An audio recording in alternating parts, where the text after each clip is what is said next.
Esto es Filosofía de Bolsillo, el podcast para aprender filosofía en cualquier lugar. Presentado por Diego Chivilotti. Buenas tardes y feliz jueves filosófico número 61. Un episodio dedicado a Horacio, mecenas de Filosofía de Bolsillo. Gracias, Horacio, para cuando escuches o cuando veas este mensaje. Gracias a los que no faltáis a la cita los jueves de directo y los jueves de podcast, en los que seguimos tratando ahora mismo el pensamiento político de Jean-Jacques Rousseau. Estamos ya en nuestro tercer directo en YouTube, en YouTube y en Facebook. Y no sé si en Twitch también, porque esta tarde había problemas. Si los de Twitch estáis por ahí, podéis decir si estáis vivos. Siguiendo este camino de aprendizaje, gracias a la compañía, muchas veces de otras voces muy interesantes que aportan un valor añadido al podcast que no tenía hasta ahora. Soy consciente de que cada vez más personas estamos cansados de las videollamadas, los streaming, las pantallas, pero al mismo tiempo es una manera muy ágil de poder compartir conocimientos, experiencias, entusiasmo por la filosofía, superando barreras geográficas muchas veces y también las que nos imponen todavía en la situación actual. El otro día leía precisamente en un post de una antigua compañera una reflexión muy interesante en la que decía que cualquier lugar debería ser un buen lugar para ser humano. Evidentemente, si nos dan a elegir, seguramente la mayoría elegiríamos charlar a la sombra de un árbol, en algún sitio así. El contacto con la naturaleza, ¿no?, es importante, y con el otro, pero en esta situación a distancia también tenemos que encontrar la manera de ser, ¿no?, lo más humanos posibles. Así que gracias a los que estáis al pie del cañón, especialmente a los que estáis cansados de las pantallas, pero pagáis ese peaje por vuestras ganas de aprender. Os recuerdo que, como siempre, podréis recuperar esta emisión completa en nuestro Patreon y una selección en el canal de YouTube y en la página de Facebook, también de Filosofía de Bolsillo, como también en todas las plataformas habituales desde donde se escucha el podcast. Ya me dice Andrés, que está en Twitch, está ahí presente. Manuel Vargas también, buenas tardes. Os anticipo ya que valdrá la pena hacerlo hoy porque tenemos hoy con nosotros a una autora que ha despertado más que interés, pasión, diría, entre los oyentes de este podcast, y no solo entre los oyentes de este podcast, con su último libro, Una poética del exilio. Hannah Arendt y María Zambrano, que reseñamos aquí hace poco más de un mes. Y es un honor y una gran suerte que podamos escucharla. Buenas tardes, Olga, y bienvenida. Hola, buenas tardes, Diego. Un placer poder conversar contigo hoy. Muchas gracias por estar aquí. Olga Amarís Duarte, como decía, ha publicado recientemente en Herder Una poética del exilio, formada en la Universidad Complutense de Madrid y en la Ludwig Maximilian de Múnich. Si hay alguna cuestión que hay que corregir, por favor, Olga, corrígeme. No, perfecto, lo has dicho todo perfectamente. Muy bien. Una autora que, como decía, no se ajusta, yo diría, a las etiquetas, de la misma manera que tampoco lo hace ese estudio comparativo, como lo quise describir como explicamos aquí al reseñarlo en este último libro. Bueno, en primer lugar, ¿cómo te encuentras en estos tiempos tan convulsos, como dices en tu libro también? Pues convulsionada, ¿no? Estoy, pero también apasionada por todo lo que está ocurriendo. Yo me pongo en el lugar de un poco de la hermenéutica, en el lugar de inspeccionar y ver lo que está ocurriendo y para sacar conclusiones, para luego ser capaz de emitir un juicio. Pero estoy todavía a ver qué ocurrirá. Yo creo que todavía no hemos llegado al desenlace final y estoy a la expectativa. Claro. Bueno, entrando ya en materia, para hablar de esta poética del exilio, me gustaría que nos contaras un poco cómo llegas a tu objeto de estudio, desde un punto de vista personal o profesional, a establecer ese diálogo entre Hannah Arendt y María Zambrano, y si tu punto de partida es una de las dos, pensadoras en especial. Bueno, yo llegué con mi tesis doctoral, o sea, mi tesis doctoral, que se titula La mística del exilio, Hannah Arendt y María Zambrano.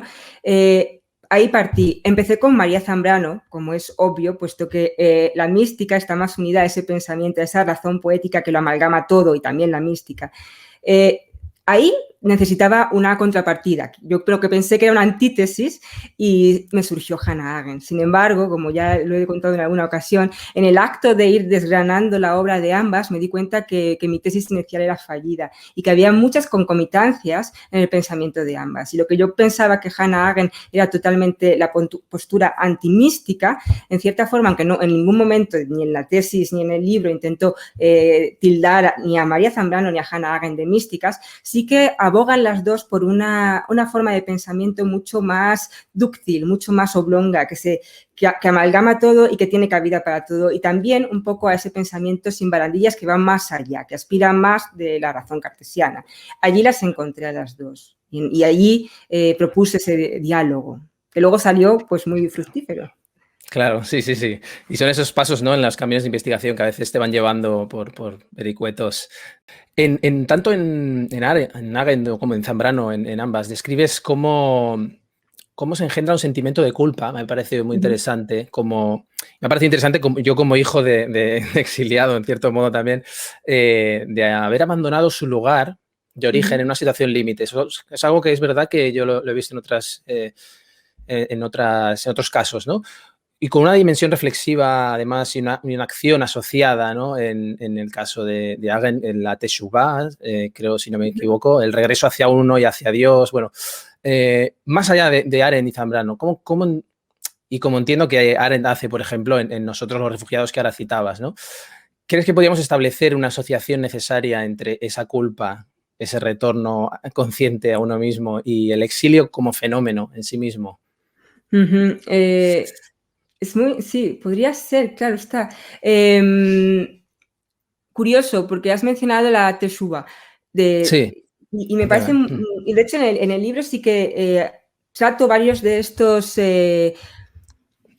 términos, o a lo mejor conceptos retrospectivos de la tradición judía, de ese volver a, de ese retornar, aunque solo sea con la memoria, porque muchas veces la posibilidad física de retornar al lugar de origen, pues eso, es inexistente, pero hay otra posibilidad, que es ir mediante el acto reflexivo, mediante la memoria, la rememoración. También Eindenken, que en alemán es muy importante, también asociada a la tradición judía, y que ese Eindenken, esa rememoración, no es otra cosa que actualizar el pasado, hacerlo presente, para repararlo. O sea, tiene que haber un efecto catártico, un efecto de reparación del pasado, para que pase. Eso en María Zambrano es muy interesante, porque ella, parafraseo, pero ella habrá sido como que, ella dice que el pasado que no pasa se convierte en fantasma, y los fantasmas ya sabemos que regresan. Claro, entonces, la Teshuvah, más que con la culpa, porque la culpa es algo pasivo, o sea, la culpa muchas veces la recibimos. Yo la asocio, y creo que en el libro es así como lo quiero un poco tratar, con el arrepentimiento. Porque el arrepentimiento es el activo de la culpa, ¿no? Es cuando el ser humano, de forma activa, vuelve al hecho, a la falta, ya sea propia como ajena, porque en Hannah Arendt y María Zambrano es más volver a esa culpa ajena, para repasarla, y en el acto de repasarla para transformarla, comprenderla. Hannah Arendt, en Los orígenes del totalitarismo, dice algo esencial, y es que el ser humano, para sentirse en casa en el mundo, en la realidad en la que le ha tocado vivir y en la que ha llegado en calidad de extranjero, porque todos llegamos a la realidad que nos toca en calidad de exiliado, de extranjero, tiene que llevar a cabo un trabajo de comprensión. Ese trabajo de comprensión está unida a la reconciliación, reconciliarnos con ese mundo que no entendemos, que no comprendemos. Ahí está la Teshuvah, y ahí está ese movimiento que hace el exiliado un poco de traer. Y tú, por ejemplo, como hijo de exiliado, tal vez no entiendas esa culpa que lleva tu padre, pero tú tienes que llegar a esa reconciliación con el pasado, ¿no? Cerrar la herida. Bien, ese llamamiento al olvido del exilio en tiempos de Zambrano, del que ya se queja porque incluso la define, ¿no? ¿Podría servirnos para entender también la relación peculiar que España tiene con su propia historia durante el siglo XX? En otras palabras, teniendo en cuenta que en esa carta sobre el exilio que citas tú en el libro, y has hecho, y lo has comentado ahora hace un rato, has dicho, ¿no? Los fantasmas ya se sabe que vuelven, ¿no? ¿La democracia española o la historia española ha ignorado quizás su testimonio demasiado? Bueno, quiero decir primero que no es algo español. Yo Bien, vivo en Alemania y aquí es exactamente igual, ¿no? bien. Entonces, pero sí es cierto, sí que es cierto que en España tal vez esa amnistía tan importante o tan necesaria, o que tal vez fue necesaria en ese instante histórico, sí que lo que llevó, lo que trajo consigo es lo que Paul Ricard también llama, ¿no?, esa amnesia institucional. Esa amnesia que no es otra cosa que un olvido evasivo. Y ese olvido evasivo impide todo lo que hemos estado hablando ahora, impide que haya ese proceso de culpa, sí, de arrepentimiento, de reconciliación. Eso se ha perdido, se ha perdido. Sí que es cierto que ahora está habiendo ese proceso de recuperación de la memoria histórica. Yo no podría decirte ahora, la verdad, o sea, no me siento en disposición de decirte si se está haciendo con mayor o menor éxito. Lo que sí querría, a lo mejor tal vez matizar o hacer hincapié en ello, o simplemente pensar, bueno, es como un lanzamiento a pensar en ello, es el hecho de esa recuperación de la memoria. Yo no sé si estamos hablando de recuperación o de reconstrucción, porque vamos a ver, esa gente, esas personas investigadores que están gestionando la memoria histórica, son gente muy joven, o sea, no es su memoria, están manejando la memoria del otro. Son un poco intérpretes. O sea, yo que vengo también de la traducción, son la lengua del otro. Entonces, esa labor, ¿no?, de recrear, de crear la memoria me parece muy interesante y además es muy afín a lo que dice Hannah Arendt. Hannah Arendt dice que una historia solo cobra su sentido, su verdadero sentido cuando es contada. Cuando se convierte en un relato. Esto necesariamente implica dos cosas. Primero, una posteriori, o sea, tiene que hacerse después, con posterioridad del acontecimiento, y luego tiene que hacerse con una voz tercera, en cierta forma, que son estos investigadores que están reconstruyendo esos puzzles para hacer una recreación. Entonces, yo simplemente querría anotar así, que más que pues esa recuperación, yo creo que lo que se está haciendo es una reconstrucción. Cabría preguntarse si realmente toda civilización, seguramente la respuesta es que no, la que me darías, si toda civilización produce sus exiliados o si realmente hablamos de un fenómeno muy típico de nuestra civilización, ¿no? Porque a veces uno piensa que es como la civilización occidental. Normalmente cuando decimos eso, después lo que viene no es nada bueno, ¿no? O hablamos de los exiliados que producimos. No sé si... Me gusta mucho lo que acabas de proponer porque justo Edgar Said, que ha estudiado mucho Sí. todo, el exiliado, él como es, y también bueno, de familia exiliada, ha hablado mucho, ¿no?, de estos movimientos, sobre todo del mundo árabe. Habla de algo esencial y es que la nación no se entiende sin esos grupos que vienen después, los grupos de fuera, sin el exiliado. Para entender la nación hay que entenderla en función de sus exiliados. También me parece que toda civilización, y yo sí que lo diría, crea sus bárbaros, pero bárbaros entendido terminológicamente, o sea, aquellos que hablan de forma diferente, y piensan de forma diferente. Entonces yo creo que hay dos opciones, o sea, o la disgregación, es decir, no aceptar a esos bárbaros, a esos que balbucean, o entender que la civilización, nuestra civilización, está formada por espacios yuxtapuestos y que todos forman nuestra civilización. También eso, o sea, ese tercer espacio que hablábamos antes, de Homi Bhabha, eso forma parte de nuestra civilización. No se puede negar, o sea, no se puede negar. Sin ellos no seríamos, o sin nosotros no serían. Pues yo creo que sería terminar perdiéndose a sí mismo al final, tendrías, sería como no comprenderse. Bueno, estaría haciendo preguntas durante mucho tiempo porque además son una forma de exilio también porque terminan en reflexiones muy interesantes que nos estás ofreciendo. Quería recuperar una pregunta, sí, una pregunta muy general, pero creo que está relacionada con todo lo que hemos ido hablando, que Patricia del Rosario desde YouTube nos dice que es muy interesante y que si se puede encontrar un sentido a la realidad, al mundo en medio del mal, seguramente haciendo referencia a esto que comentabas del mal.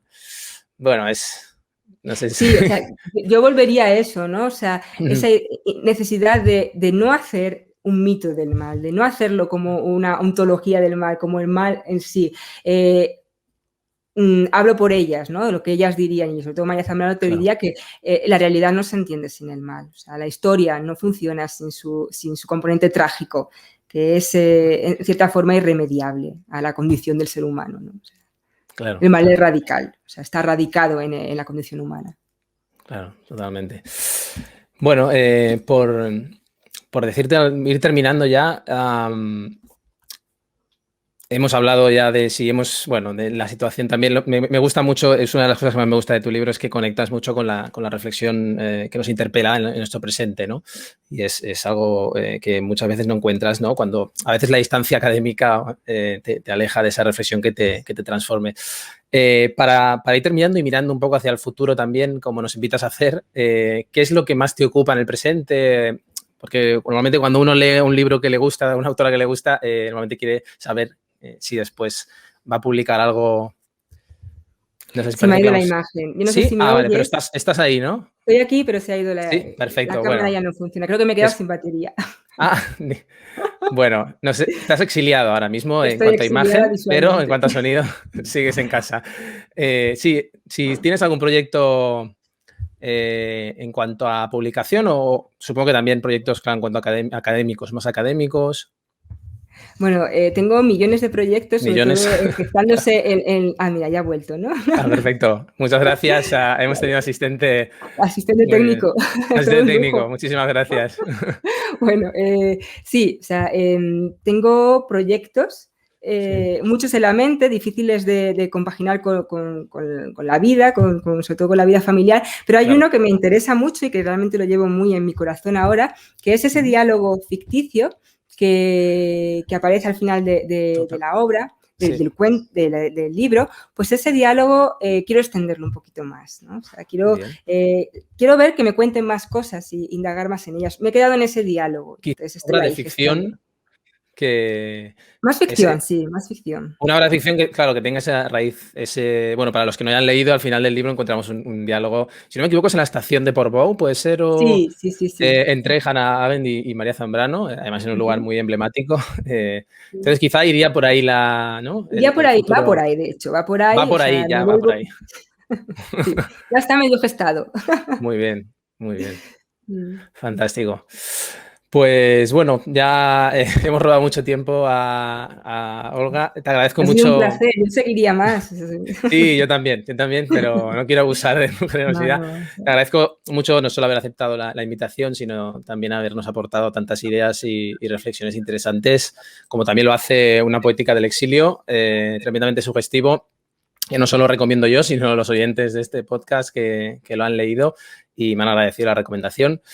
Pues te agradezco no solo tu trabajo, sino también el enfoque que le has dado, abierto a la esperanza y a la necesidad de pensar el futuro, que es tan urgente en nuestros días. Yo te agradezco a ti, Diego, porque he de decir que la reseña que me hiciste me gustó mucho leerla. Hubo algo que me encantó, que es que era difícil de calificar. Me encantó porque cuando yo estaba escribiendo yo pensé, ¿pero qué estoy haciendo? ¿No? Entonces, que alguien lo recibiera así, pues me encantó. Muy lúcida tu lectura. Muchas gracias, Olga. Gracias a tu Muchas trabajo. gracias. Un Hasta placer. pronto. Hasta pronto. Hasta Chao. pronto. Bueno, nos hemos despedido de Olga, ha sido un placer. Nos ha quedado una pregunta pendiente de Jorge Aparicio, ya se la haré llegar a Olga. En fin, tenemos que continuar y vamos a seguir pues, con nuestra sección habitual en la que hablamos de libros, seguimos reseñando libros.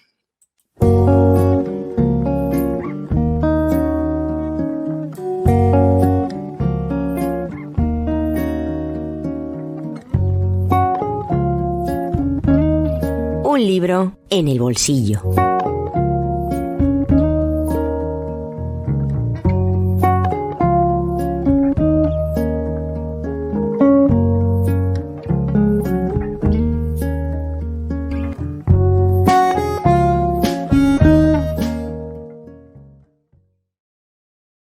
Bien, Adolf Peter Adler es un nombre que quizá no sea muy conocido, no suene. Era un teólogo y pastor danés que obtuvo en 1840 su Artium Magister, que era un título más o menos equivalente a nuestro máster previo al doctorado, con una disertación inspirada en el pensamiento de Hegel. Tuvo una carrera académica mientras se desempeñaba como pastor de una parroquia hasta que a principios de 1844 fue cesado como pastor y apartado definitivamente. La razón era que había afirmado en el prefacio a sus sermones, publicados el año antes, que había tenido una revelación. Lo que sucede entonces es que se le somete a un juicio eclesiástico y se concluye que sufre demencia. Søren Kierkegaard se detiene y piensa esa cuestión. Søren Kierkegaard ya nos suena un poco más. Piensa la cuestión en profundidad y sobre todo piensa en el uso de la palabra revelación. A partir de su caso, él, que lo conocía personalmente y que había recibido esos sermones, incluso elaboró una serie de reflexiones porque consideraba que el propio proceso contra Adler no solo era digno de estudio, sino que podía dar muchas claves sobre la relación del cristianismo con la sociedad y con el ambiente intelectual que había en su época, muy influido por el hegelianismo, ¿no?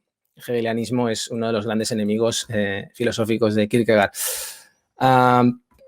3 meses lleva a la venta este libro de la editorial Trota, un texto poco conocido y no publicado en vida del autor, que recoge una traducción española por primera vez gracias a la gran labor de Eivor Jordà Mathiasen, que hace hablar con muchísima fluidez a Kierkegaard en nuestra lengua, pero que al mismo tiempo, como nos revelan las notas y el glosario final, hace un trabajo muy detallista.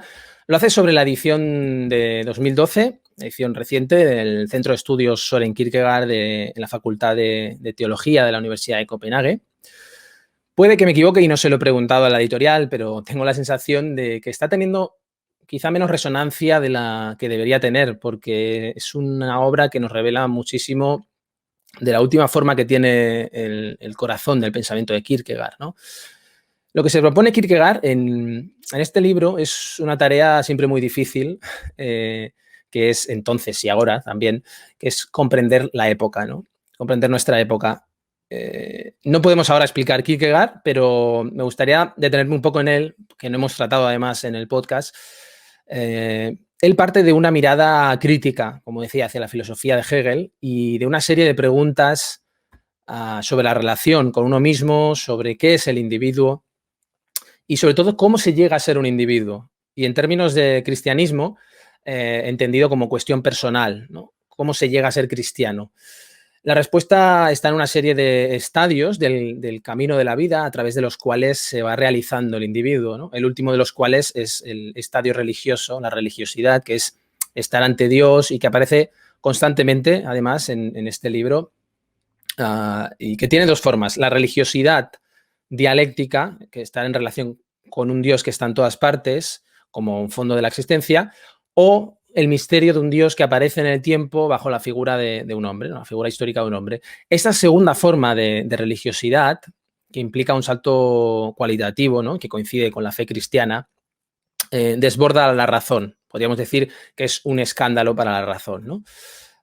Lo aborda desde ese punto de vista. El paso de una a otra no es intelectual, que podríamos pensar que es un paso intelectual, no, es un paso vital. Es un paso que parte de una conmoción existencial que sacude al individuo, ¿no? Es la revelación. Por eso piensa la revelación tanto Kierkegaard. Lo que ocurre es que Adler no abandona la vía de Hegel y sigue procurando racionalizar la experiencia personal, una experiencia que es personal e intransferible, ¿no? De la religiosidad.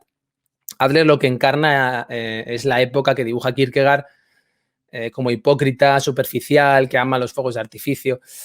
Y en este sentido, Adler, que tiene una gran confusión para Kierkegaard, es el paradigma de una época también muy confundida, ¿no? Que confunde también la fe, porque contra lo que pensaba Hegel, la fe es paradójica, ¿no? Sustituye la desesperación por la esperanza y la angustia por una confianza en Dios, pero nos lleva más allá de la razón y de la posibilidad de comprender. Eso es lo que para Kierkegaard no ha entendido Adler cuando dice que ha tenido una revelación.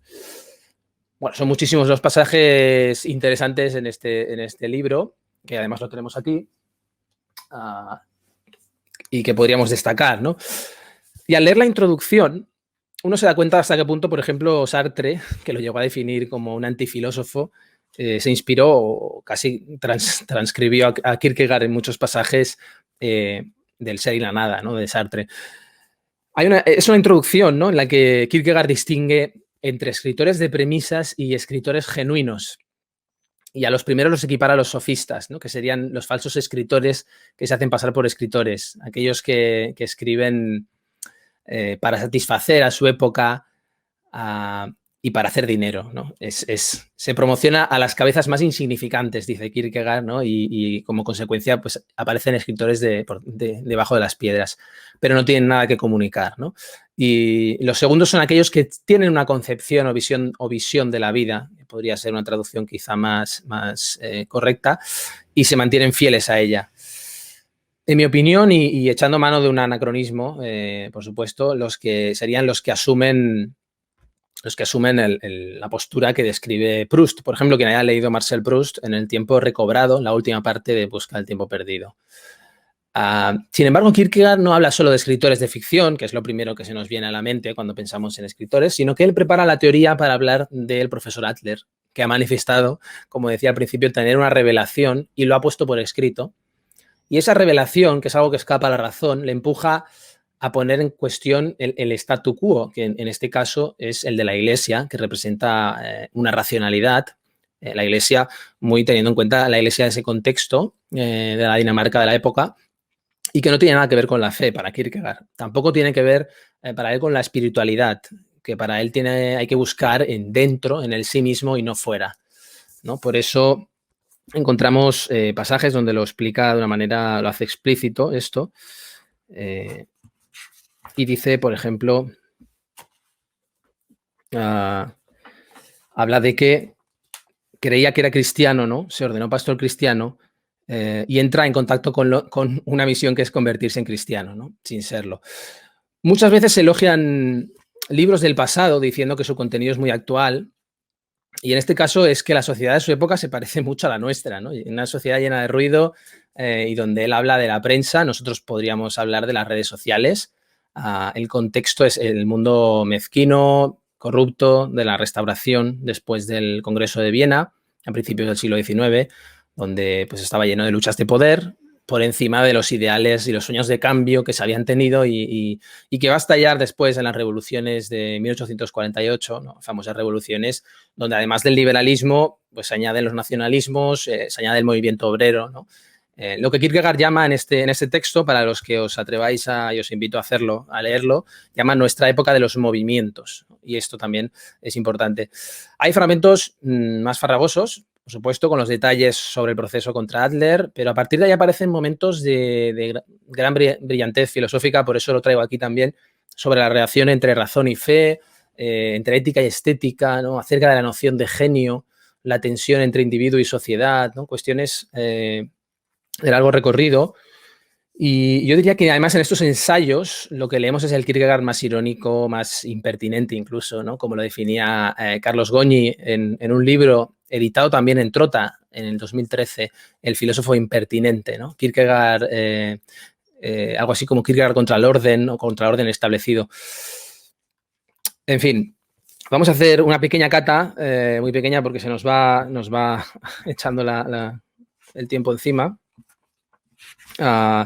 Una cuestión que aparece al final del libro es el profesor Adler como epigrama de la cristiandad de nuestros días, pero habla de una cuestión que es la educación con una actualidad que vosotros juzgaréis, pero a mí me parece una actualidad perfecta, ¿no?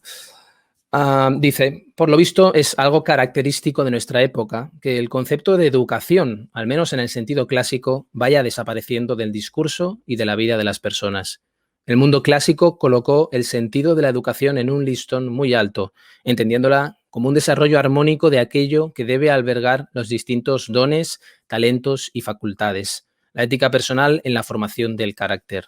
En nuestra época parece que urge transmitir esta educación con celeridad para poder centrar la atención en la instrucción. Queremos que los jóvenes aprendan rápido y lo antes posible todo tipo de cosas, que aprendan lo más evidente para parecer sabios y llegar a ser alguien en la vida. La educación estricta, la formación ética del carácter, parece no importar mucho, pues además requiere mucho tiempo y mucha constancia.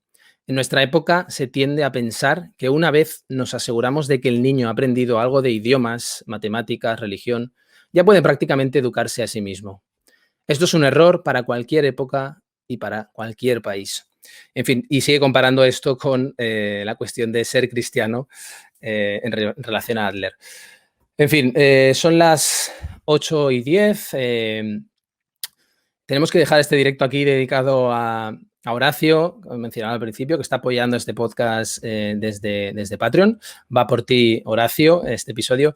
No hay tiempo para más. Yo quería aprovechar al máximo la visita de Olga Amarís Duarte y también hablar bastante de Kierkegaard con la excusa de esta traducción, porque no sé cuándo podremos hablar de él en Filosofía de Bolsillo.